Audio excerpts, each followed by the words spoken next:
All right. Now we're talking.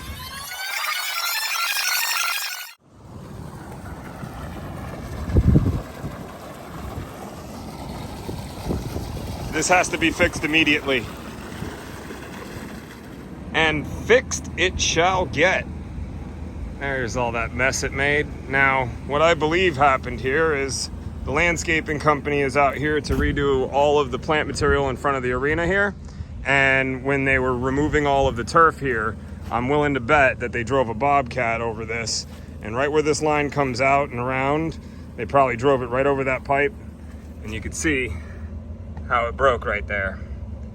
So we're gonna go ahead and make the repair, get this valve back up and running, and I'll show you what that looks like in a second.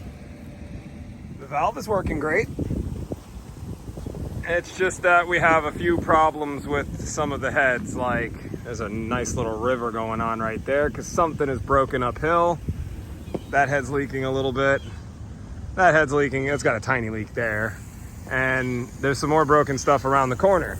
So landscapers did a little bit more than break the valve, but that's okay. We'll make it work. All right. Now we're talking. Now everything's working. All right, on to the next one.